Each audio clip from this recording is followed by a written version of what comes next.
अस्सलामु अलैकुम वरहमतुल्लाहि वबरकातुहू। रमज़ानुल मुबारक का अब ये तीसरा अशरा शुरू हो चुका है। वैसे तो रमज़ानुल मुबारक का पूरा महीना दुआएं मांगने का है, अल्लाह तबारक व तआला से अपने गुनाहों की माफ़ी मांगने का है, लेकिन उलमा ने हर एक अशरे की अलग अलग ख़ास दुआओं को मुतय्यन फरमाया है। तो अगर हम उसका अहतमाम करेंगे तो इंशाअल्लाह हमें और ज़्यादा फ़ायदा होगा। तो इस तीसरे अशरे की जो दुआ है वो मैं आप हज़रात को बता देता हूँ। आप अपनी स्क्रीन पर उस दुआ को देख सकते हैं। वो दुआ ये है कि अल्लाहुम्मा इन्नका अफ़ुव्वुन तुहिब्बुल अफ़्वा फ़अफ़ु अन्नी। इसका मतलब ये हुआ कि ए अल्लाह, तो माफ़ करने वाला है, माफ़ी को पसंद करता है, मुझको माफ़ कर दीजिए। फ़अफ़ु अन्नी, मुझको माफ़ कर दीजिए। और कहीं कहीं ये दुआ आपको फ़अफ़ु अन्ना के साथ भी लिखी हुई मिल सकती है। तो अब इसका मतलब ये होगा कि हम तमाम को माफ़ कर दीजिए। अगर फ़अफ़ु अन्ना आप पढ़ेंगे तो इसका मतलब ये हुआ कि आपने तमाम लोगों को, अपने रिश्तेदारों को, अपने अज़ा व अक़ारिब को, यार दोस्तों को और पूरी दुनिया के मुसलमानों को इसमें शामिल कर लिया। तो फ़अफ़ु अन्ना अगर आप मांगें तो और ज़्यादा बेहतर है।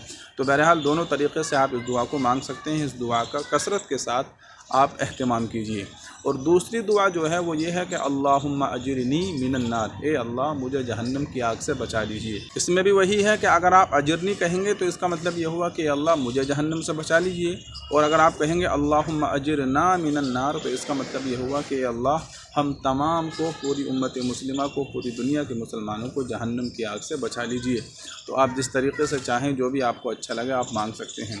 तो ये आखिरी अशरा इस एतबार से बड़ी ही अहमियत का हामिल है कि अब रमज़ानुल मुबारक का सारा महीना गुजर चुका, अब आखिरी वक्त चल रहा है। इसलिए हमें इस आखिरी वक्त में दुआओं का और ज़्यादा अहतमाम करना चाहिए। हालांकि देखने में ये आता है कि जब रमज़ानुल मुबारक का महीना शुरू होता है तो लोगों के अंदर बड़ा ज़ौक़ और शौक़ होता है, जज्बा होता है, अहतमाम के साथ इबादत करते हैं, नमाज़ों की पाबंदी करते हैं, कुरान करीम की तिलावत भी करते हैं, तरावीह का भी अहतमाम करते हैं। लेकिन जो रमज़ानुल मुबारक का महीना ख़त्म होने को होता है तो लोगों के अंदर सुस्ती और काहिली आ जाती है और फिर वो इबादत जिस तरीक़े से शुरू में कर रहे थे वैसी नहीं कर पाते हैं। हालांकि अल्लाह के नबी अलैहिस्सलातु वस्सलाम से रमज़ानुल मुबारक की आखिरी रातों में और आखिरी वक्त में, आखिरी दिनों में कसरत के साथ इबादत करने को मिलता है। इसलिए हमको चाहिए कि इस आखिरी वक्त को हम यूं ही लापरवाही में और गफलत में ना गुजारें, बल्कि इसके अंदर भी इबादत का उसी तरीक़े से एहतमाम रखें जैसा कि हम शुरू में रखते थे।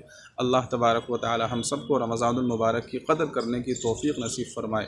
अस्सलामु अलैकुम व रहमतुल्लाहि व बरकातुहू।